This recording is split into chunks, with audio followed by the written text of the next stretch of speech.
Morning. So as Jennifer mentioned, we're going to talk about social innovation. You have users, now what? So we're going to try to cover how to use social tools to deliver better user experiences and create company value. So we're going to do about 30 minutes of talk and then hopefully 10 minutes of Q&A. And I think this is a really interesting panel because all three are in different businesses and we have both online and offline represented, so hopefully we'll get some really good perspectives. And maybe, Will, you can just start off and introduce yourself and what you do. Sounds good. My name is Will Young. I'm a director at Zappos Labs here in San Francisco. So Zappos Labs is kind of like a small R&D group within the Zappos family of companies. And we really focus on creating new ways our customers might want to engage with our brand. And social is obviously a huge pillar of that. Social shopping still this big nut everyone's trying to crack, and that's one of the big things we work on every day. Great. I'm Doug Dalton. I'm the owner of Future Bars, and we're the reciprocal of that. We're nightlife, entertainment. We're the social aspect of San Francisco. So what we do is try and foster our brand, and we try and make an enticing environment for people to come and enjoy. Pierre? Hi everyone, I'm Pierre-Loric. I'm the CEO and founder of a company called Traackr, based here in the city. I'm not exactly sure what it is to be social because we're born social, so for us it just comes very naturally, both in the nature of the product that we built, which is a people discovery engine, as well as the way we handle marketing for ourselves. Perfect, great. Well, we want to start talking about social innovation to create value for existing users or customers. So when you sit down to think about strategies or programs, sort of at the highest level, what does social innovation mean to you? I think for Zappos, with our mission of kind of delivering happiness to our customers, social innovation, I think we try and make sure it's not too gimmicky. It's just about like what can we do to kind of keep delivering happiness to our customers? And I think that revolves around, obviously, we're really well known for service. Right. So I think there's a lot of things you can do in like social channels to even provide better service, like responding over Twitter, Facebook, when people have issues. And then also making shopping more fun. I think shopping on an everyday offline world is actually a very social, fun thing. Online, I think a lot of that's missing. So I think when we think about social innovation, that's another area we really focus on, just making shopping more fun. Great, perfect. One of the things that we do that's a little bit different than a lot of our online media is we try and be, I would say, elusive but not exclusive. We try and make our places something that people want to hunt out and find. And then when they find it, they like to share, use social tools, social media to try and bring that out, show that they are trendsetters in San Francisco, that they found something unique that they want to their friends to enjoy and experience. So that's what we try and foster. We try and foster an environment that people really find unique in the city and really want to get the word out for us. Great.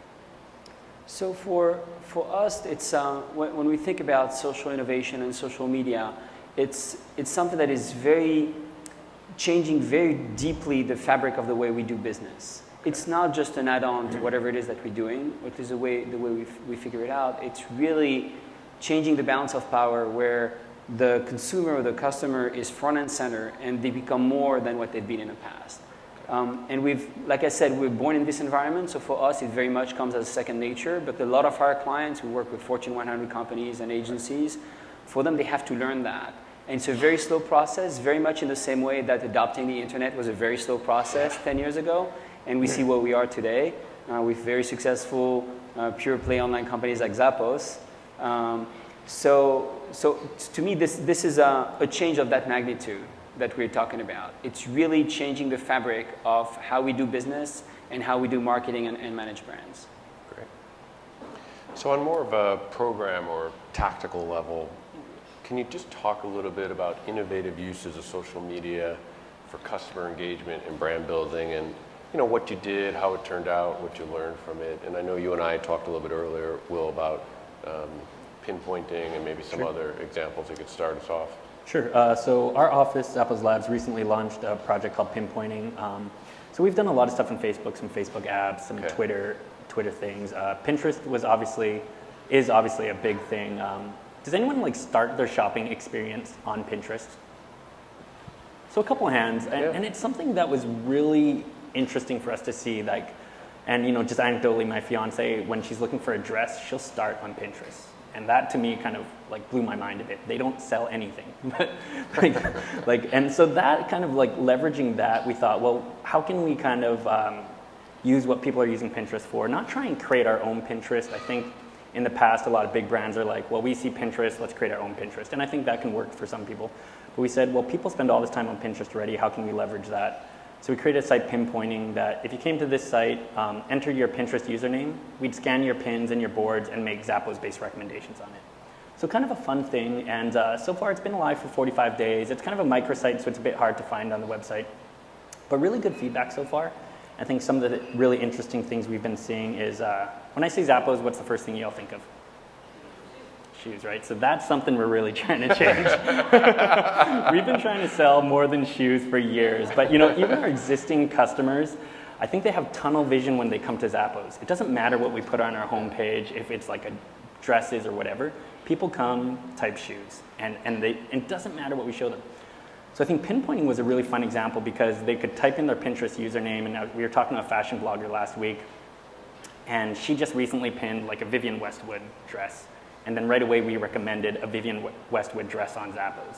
And that blew her mind. She's like, 1, you sell dresses, and 2, you have Vivienne Westwood dresses. Like that like forever probably changed her impression of Zappos. Yeah. So those are the kind of experiences we're trying to create with social. And that's really hard. You think about like in the ad space, everyone's trying to create super optimized ads that are targeted at you. So not that this was necessarily ad, but that was super targeted to her. She just pinned a Vivienne Westwood dress, and we made a Vivienne Westwood recommendation. So so far, I think our challenge still with pinpointing, and we'll probably talk a little bit more in the metric section, is like just kind of keep quantifying the value that adds to our customers, and that's a bit challenging still. And Doug, with future bars, you talk about creating innovative bars and nightlife menus, but I know on one part of your site says there are better ways to develop sustainable relationships and build profits. Yeah, I mean, one of the things that we do that isn't hard, it's not hard to sell alcohol, it's not hard to get people to come and want to be in a bar, but the one thing is to make an environment that people want to come back to. And one of the things that we do to try and engage our customers is we make reservations. And reservations is a very unique concept to bars and nightlife. How many people at the start of a night say, oh, hey, let's go make a reservation for Ruby Sky? It just doesn't happen. And so really we wanted to start changing the customer and really make them appreciate a bar in the same way that they appreciate a fine restaurant. Okay. And I think that really engages the customer and makes them feel like they're going to something unique and special. And then once we have that customer, we have their information, we've been able to entice them with other aspects of our brand. So we cross-pollinate across all of our different locations. So we have 6 locations in San Francisco. And each one of them tries to focus on something very unique. So for example, I have one location called Local Edition. We focus on bottled cocktails at that location, which is very unique. And then another location, which is called Rick House. And Rick House focuses on punch bowls, which is also a unique concept to San Francisco and bars. And then at another location that we just opened is called Tradition. And we focus there on barrel-aged spirits and cocktails. And then Bourbon and Branch is kind of the foundation of mixology in San Francisco. So all of those things kind of engage the customer initially while they make a reservation. They feel like it's something special. They usually do it for some sort of very special occasion because they are making that time ahead of time. But then as well, they find out about these unique programs within the location. They might not know about them initially when they come in, but then they are engaged with that when the server comes, when they're greeted, when we follow up with them on their experience, they want to come back. So I think that kind of gives like a whole well-rounded customer, I almost said user engagement, but customer engagement. Right. I spent years in technology before, so I come from that realm. But I think that really gives our customers a well-rounded foundation, and then they want to come back and they want to experience, or they want to experience the other locations. Okay, great. And Pierre, in terms of influencers or top users, when you're speaking with customers or potential customers of Traackr about better ways to serve and better ways to understand their user base, how do you help them define influencers, and how do you help them understand how to engage specifically with influencers as part of a broader overall strategy? Right. So the first level of conversation has to do with the learning process around influence, because it's a term that has been used and abused. Yeah. And the way we see it and we understand it and we see the results of this is influence in context. So there's no such thing as Justin Bieber influencing the world on every possible topic under the sun, right? The way we look at the world is that in any given context, your influencers are going to be different, and they're based on the market that you're in, the topic you're talking about, your intent, the geography, the time, and all these parameters come into play to define what's the right group of people that is leading a conversation, that is a set of experts that you need to dig into. So the first part of an engagement for a customer is really to make sure we talk in the same talk. Okay. So for us, that's what we mean by influence, is figure out a way to surface the right people in the right context. Okay. Once we get past that, the rest is really easy, because our clients, whether they know it or not, are already looking for these people. And they're spending a tremendous amount of time trying to find them, because these are their brand advocates. These are the guys that they bring into workshops and focus groups. These are the guys that they're trying to bring into VIP events. So the use cases that they build on top, they already have in mind. We just need to help them connect the dots. But what we're talking about fundamentally is this idea that around any given topic, any given brand, there's a select group of people that is already making a huge impact in your market. And what you need to do is to approach them in a way that you have a compelling story to tell, a value proposition that is going to serve their interest, not just yours. Right. And usually that does not involve monetary transaction, really. The way because we eat our own dog food, so our pretty much sole way of marketing Traackr is that we've given the reins of our marketing efforts to our influencers. Mm-hmm. And we just tell them, hey, here's our product, this is what we're about. Okay. Now, if you guys deem that this is something worthy of writing something about, or you want to use or tell your friends, please do so. Sure. If you have feedback on things that we should be doing, we'll be listening. So for us, like, all these behaviors are very much entrenched in the way we operate, because, like I said, that's where we were born. Mm-hmm. And for our clients, they're learning all these things. But they're learning way faster than one would think. All right. Good. By the way, you just became my best friend. You named all my preferred bars in San Francisco. See, always getting the word out. There you go. And then I'll throw in my plug for Doug. I actually met my fiance at Bourbon and Branch. So. Good metrics. There you go. There, well, +1 for fiance meeting. Good lead-in. So there are a lot of different metrics when it comes to social. Some you can measure, some are a little bit harder to. But maybe if you can give the audience a little bit about some of the social metrics that you focus on, and some insights or shares, or some things that they can maybe take back and use for themselves. Absolutely. So I think some of the biggest learnings in our time at Zappos Labs is, especially as a retailer, our metrics, it's challenging to measure. As a retailer, we're used to things like conversion rate and average order value, and those are relatively easy to measure. But on social, the interaction's different. I'll use that Vivienne Westwood example that came up earlier. So the fashion blogger comes in, she sees this Vivienne Westwood dress, she clicks on it, she's like, this is amazing, I can't believe you guys sell this stuff, but she's not gonna impulse buy a $1,500 dress at that moment. So, that doesn't convert, but without a doubt, her impression of Zappos has changed forever. So I would hope that her lifetime value to Zappos has just increased because of that, but that's actually hard to measure and quantify. So those are some things that we're actually kind of working on in our own data platform right now, on slicing and dicing that. Another thing from a pure metrics perspective is one other feature we launched was called Social Buzz, and it was based on one of the products where we were capturing every tweet about one of our products. So if someone's like, great shoes, love them, so we capture all those tweets. And we ran a little test on our product details page, and if anyone works in e-commerce, your product details is one of your it's one of the things that you're super careful about changing. So we ran a 50-50 A/B test, And 50% of our customers saw this new little tab called Social Buzz. And you know, if you didn't want to click on it, you didn't have to click on it. But if you clicked on it, you would see all the tweets about a product. And our kind of hypothesis was, well, we didn't know if it would actually help you buy or not to see what someone tweets about, but let's just kind of throw it out there and see what people think. So the 50% of people who saw this, and you know, luckily Zappos has a huge customer base, so that's quite a lot of people. Only 3% of people want to click on that tab. Interesting.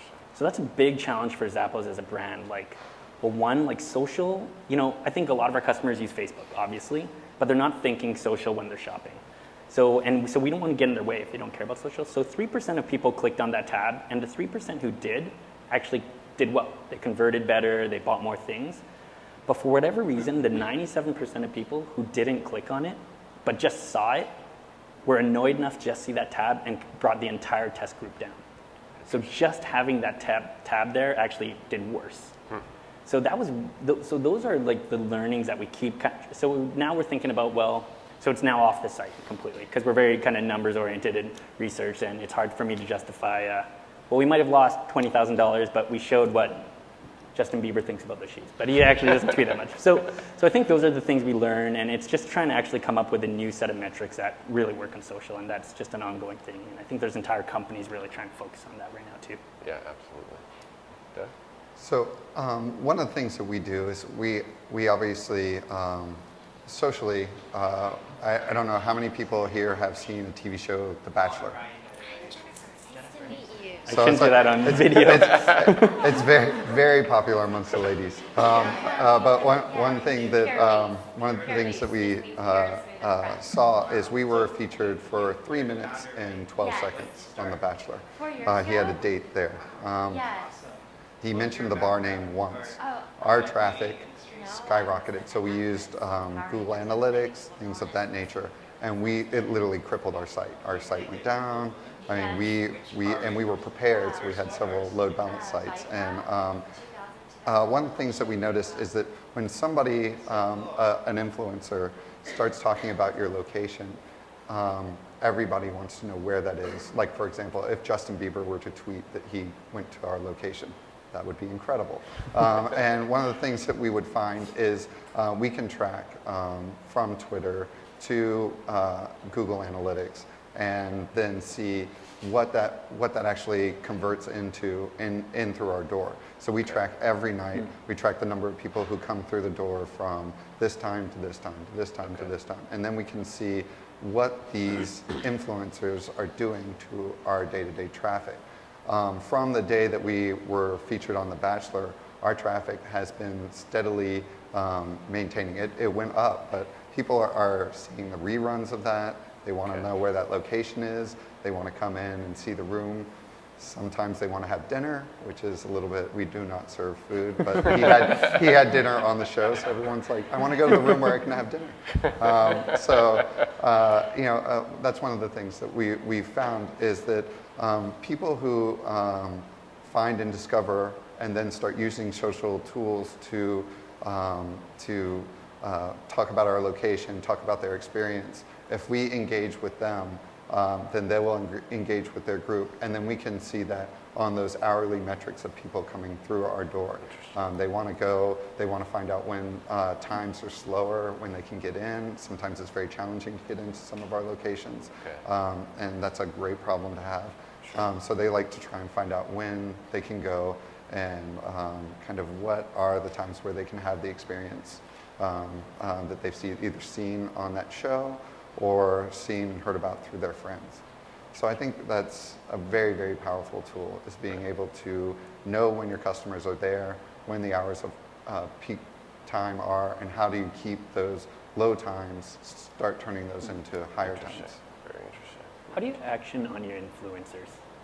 Like when you see there's key influencers, I think one of the problems in PR, I think this is what Traackr does a lot, is we could see someone tweet their order and say, best shoes ever. And they tweet it out, and we can track to that tweet all this traffic coming back to our site. It converts, it's great. And so, from our Zappos service Twitter account, we may tweet back to that person, thanks, appreciate you sharing the love or whatever. But we don't have I think one thing we struggle with at Zappos is now how do we best case, that person now follows our Zappos service Twitter account. Great. And how do we keep leveraging that relationship is one thing we've struggled with. So one of the things that we do is, so we have two reservation systems. One reservation system is through a company called SeatMe, and I don't know if you're familiar with them. But then the other one I built myself. And one of the things I built into our package is the top people who come back. So the people who come back on a regular basis. Our key influencers, or our key people, are mostly hotel concierge. They will let us know when they have a very special guest coming. They can trust us to give them a very, or their customers, a great experience. And so what we do to foster those relationships is we have parties, functions, events, especially for those people, to keep those influencers engaged in our locations. We don't have opening parties, we don't have opening functions. We really prefer word of mouth. We just open our door and then people either hear about it or read about it and want to come in. But what we do is we have those influencers come in, we have a party geared to them, and we have that from their reservation database. So we can actually say, those people, please, we want to make sure that they're happy. They always come back. And same with SeatMe. SeatMe can tell us how many people who are recurring customers, who are customers who come on every Thursday, who come on every Tuesday, and we can engage them by saying, okay, they came on Tuesday, and then we can start saying things like their favorite drinks are the following, or when they come back and they sit down, we can put notes and say their favorite drink is usually this. Okay. And so that's been great. Yeah, it's really powerful. So just to close the loop on that question. First off, we make the differentiation between a brand advocate and an influencer. They could be one of the same, but not necessarily. For example, you're saying you guys are trying to expand outside of shoes, so maybe your top influencers to do that actually don't talk about Zappos, but should, right? So that's the first thing that you need to keep in mind on what's your target, what it is that you want to do.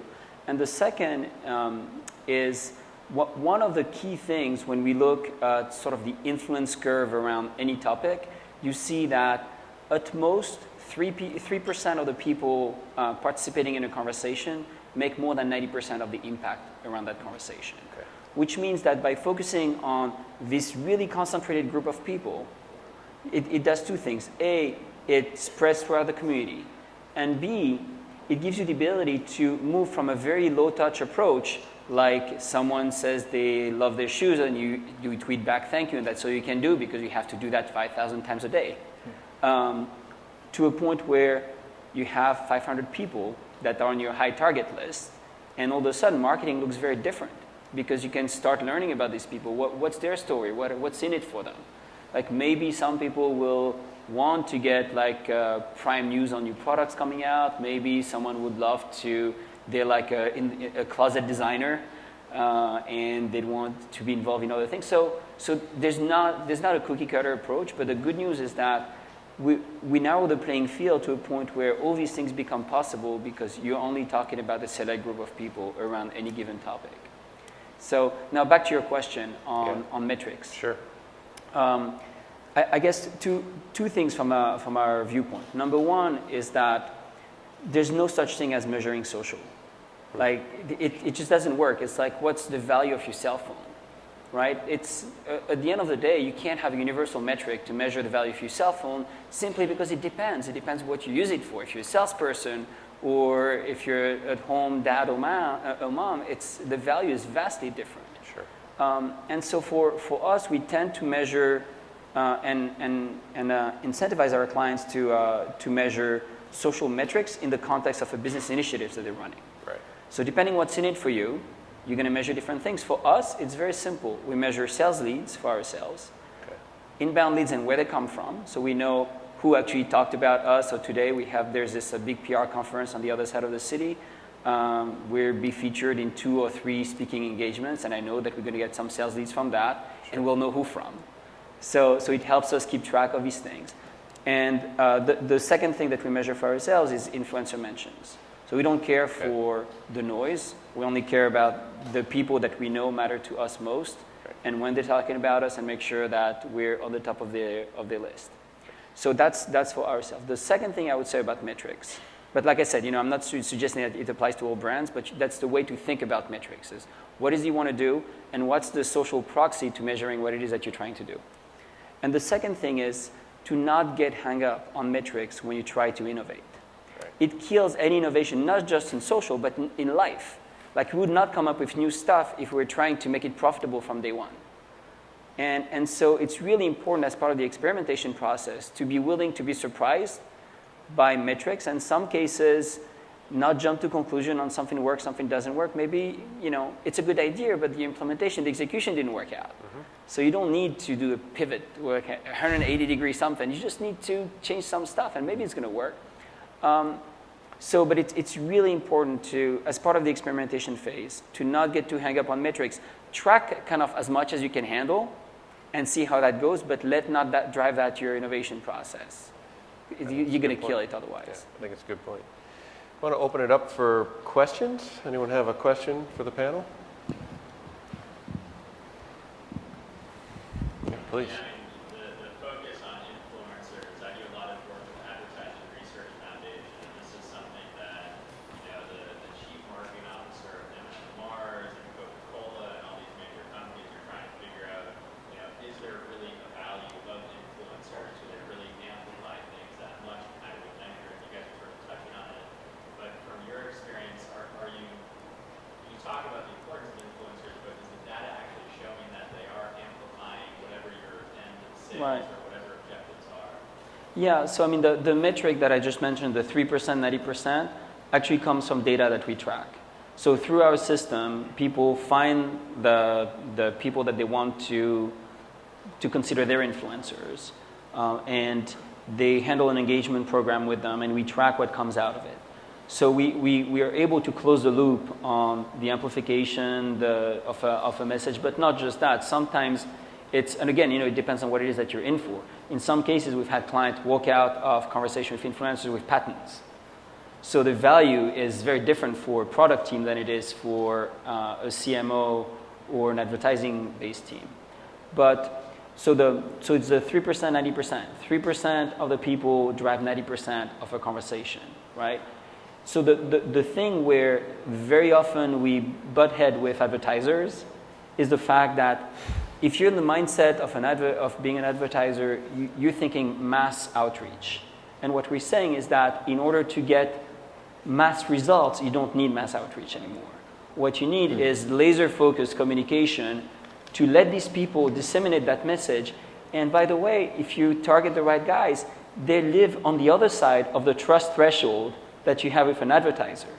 So your challenge as a marketer becomes very different. Instead of controlling the media, now you don't control the media. You don't know if someone's going to talk about you, say positive things. But what you do control is that you know that once they do, or if they do, the result that you're going to get out of it is much more of a sure thing than it used to be. So it's a shift in mindset. I think the results are there. We have the numbers. It's pretty straightforward to see that, we helped Honda launch the Insight in the UK. They had, for different reasons, to kill their advertising program around the same time. So the stuff that we helped them work on was the only thing they were doing. So it was sort of like a perfect case study that was not intended. And it ended up being the only country out of Japan where the Insight superseded the Prius in the first year of the launch. So we do see results, like very tangible, concrete results of our stuff. So it seems like focus more on sort of micro strategic goals, like with Zappos, getting more people aware that you sell more shoes, if that's the goal, then you think the influencers can help you. Right. Exactly. It doesn't start with who are the Coca-Cola influencers? What does that mean? Like, what is it that you're trying to achieve? Give me your top 5 goals, and for each of them, you'll end up with different people, different goals, different strategies, just like you would for other stuff, right? It's no different. But I think when I said that there's an unlearning process, the Cloud and Cred and Peer Index of the world that have promoted this sort of like marketing campaign based on social media outreach through a perk program, kind of polluted the conversation in some ways, because you're not talking about influencers. If you're willing to take a bribe in order to retweet something, it means that you don't care about your audience, or you don't care enough. Because if you really do, you don't do that. And on that point, one thing that I would say is there's one thing that we see a lot is in the city, there's a very, very want to know it first kind of culture. And there's one person that is notorious for finding things very, very quickly. She's with Table Hopper. And she can put one small mention at the bottom of her column, and I'll get news outlets and media reach out to me and say, what are you doing? What's the next location? What, you know, when are you going to open? And Marcy, I don't know how she does it, but she literally, I can literally get a key and not even have a lease and put it in the lock. And before I even finish turning the key, she'll be texting me on the phone saying, hey, I hear you're at this location. And it's just like, so I mean, once she sends out a message, then just like you say, it's that 3%. She is in that 3% that will alert the rest of the world, and she's a trust network. Everybody trusts her to know who the people are and what they're doing and where they're going. And to my point, you would not and could not pay her to do this because she would lose all of her value and street cred. Yeah, and her credibility is unmatched in the city. True. Yeah. I think you had a question here? Yeah. Two things, 1 10 minutes. Really interesting conversation. My question is around negative. Looking back and had an experience recently, horrible experience with Zipcar. You guys know Zipcar.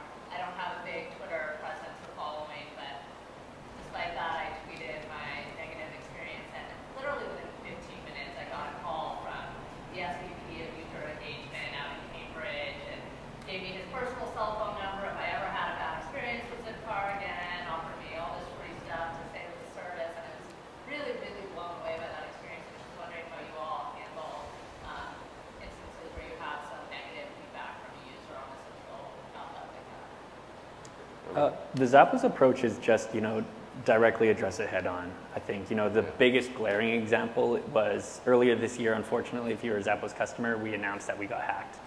And, you know, Tony, our CEO, who's not very active on Twitter right now, tweets out, this was the email he sent to internal employees.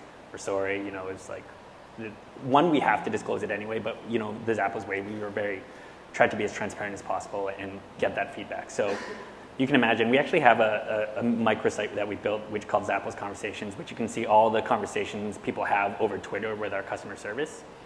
And you can imagine that it was not very rosy at that time. Normally, if you go to that site right now, it's like, it's really interesting. Like, one of our customer service people, because we have one Zappos service Twitter account, and they kind of sign in and off, like, as a specific person, like, hey, John here, taking over the afternoon shift. We have all these customers like, hey, John, good to see you again. And that's strange to me, but like amazing. But when things go bad, I think we just openly respond to people and just, you know, not try and trivialize anything, because a lot of people, whether it's a late package or anything. And I think the biggest thing there is, you know, sometimes they have to call our call center, but I think we really try and help people over the channel they're engaging us with. So I think, like, if someone says, hey, Zappos, where's my order over Twitter? We try not to say, give us a call. We'll say, DM us your order number, and we'll figure it over there. And I think that's been kind of nice for some people. Or on Facebook, you know, similar mechanisms. That's great. I mean, one of the things that we do is whenever we peruse Yelp, and Yelp is, in general, what I would say a criticism platform. It is, people rarely go out and Yelp, oh, I had a wonderful experience. Or it does happen, but mostly they give you 5 stars or 1 star. And a lot of times the response that you get back is, the bar was too crowded. Okay. So it's very hard to rectify situations for those scenarios. But a lot of times what we'll do is we'll reach out to people and say, obviously you had a bad experience. Your server was slow, something happened that, for example, once we had 3 servers that just had things happen.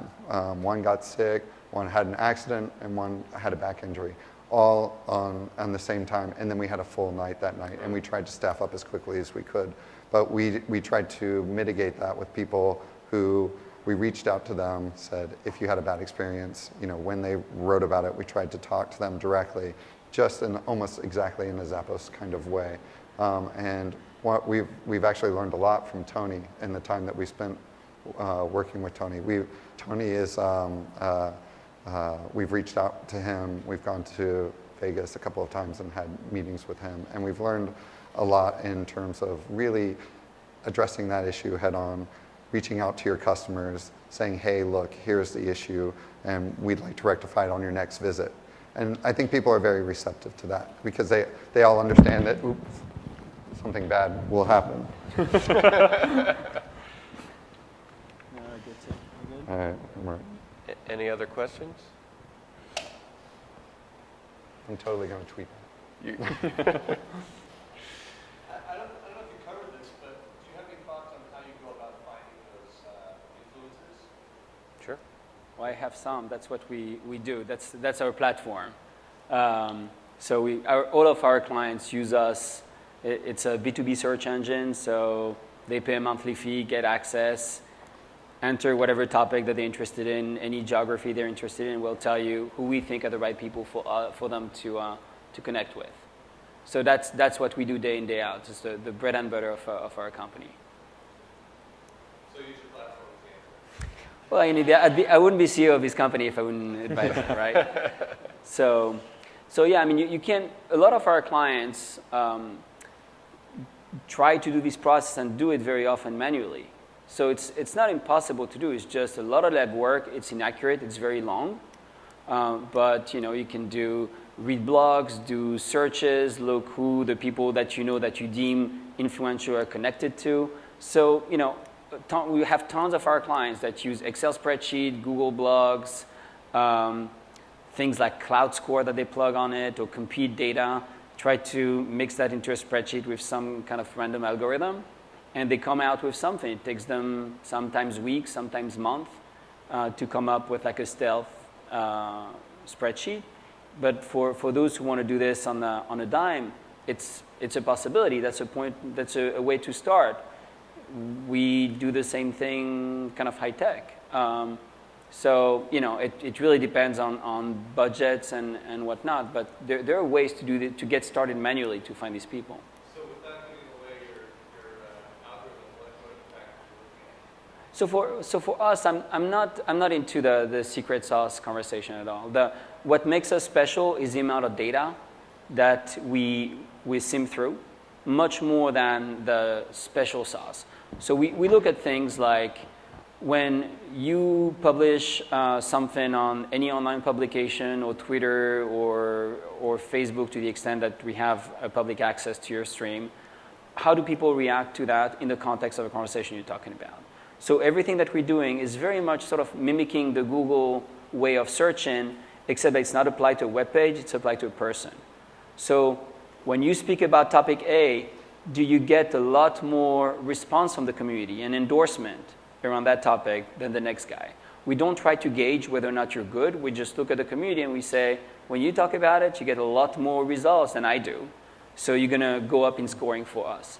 But it's the stuff that we do that makes this special is not so much the secret sauce. That what I just explained to you is very much the way it works. And we look at as much data as we can into it. What makes it special is the massive amount of data that we have to go through in order to do this. And we're backed by some Google investors, so they're kind of telling us that we're doing the right thing. So just take that on face value to assume that our technology is okay. Do you factor in sentiment? We don't. Oh, you don't? We don't because it doesn't work. Okay. We'd love to, but it doesn't work. We tried. It doesn't work. Okay. Just say that. Yeah. Well, I think that's all the time we have. Let's give a nice round of applause to the panel. Thank you. Great job. Great job.